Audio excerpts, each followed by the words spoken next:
So, what you're referring to as love is a certain moment of pleasantness. If love is true, it will happen without an object.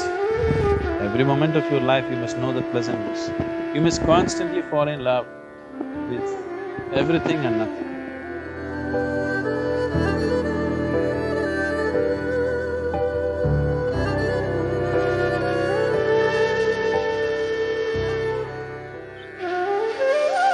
It all depends what is your idea of love.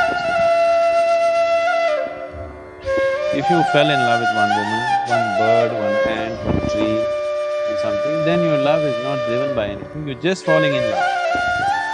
If continuously you're falling in love only with women, that means your love is driven by your hormones. You better understand. So what is driven by something, you want to label it as love, it is fine. I'm not saying there's no love at all, there is. But what is true and what is not true is not something that you decide because of this, because of what happened or what did not happen. It's a question of how you felt.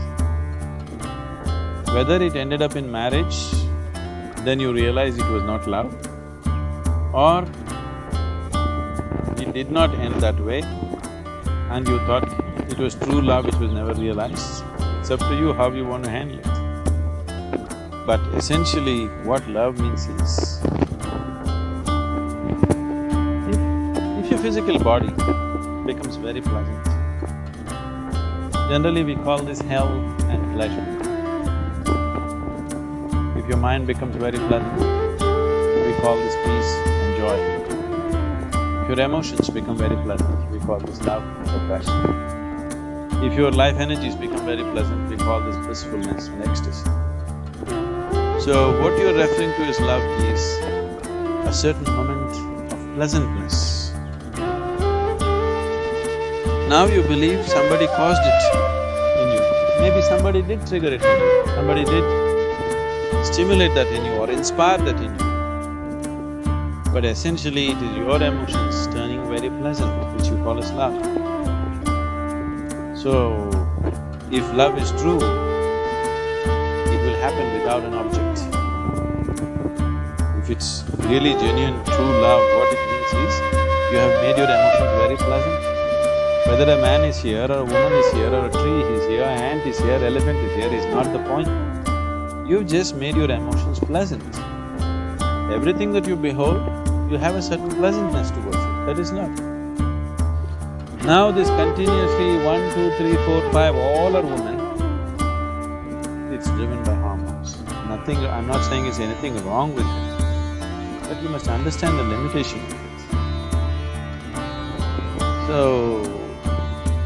if it ends up in a permanent bond in the form of marriage or whatever, then you think it's successful. If it did not, you think it's a failure. It need not be so. I would be happy if you fell in love with a 3 billion woman. And don't leave the other 3 billion men also. If you fell in love with 3 billion women, it wouldn't be hormonal, it would be just love.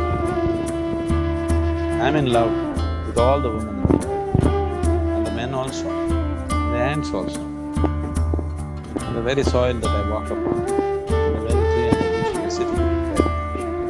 Whatever you behold, you have pleasant emotion towards it. It's love. And love is not about somebody, it's about you being pleasant, truly pleasant. And is this right, wrong, this, that is not a thing. It is an intelligent way to exist.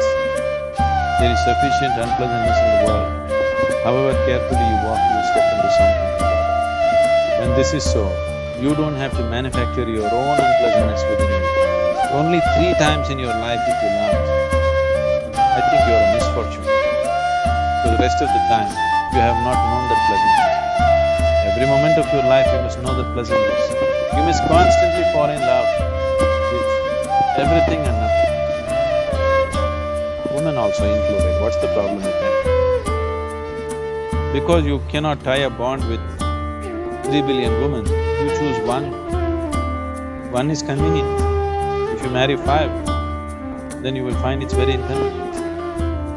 Yes?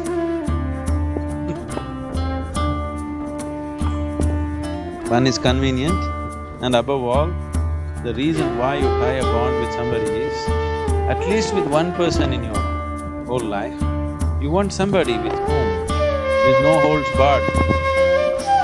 If you approach a new person, always there is a little bit of, there's a little bit of war and games happening. War games are happening with a new person. With one person you want to relax, where you don't have to play games. At least with one person, you want to be in total relaxation. That's the idea. Why you want at least one person? That is, still you have not reached a point where you are simply relaxed by yourself, with life itself.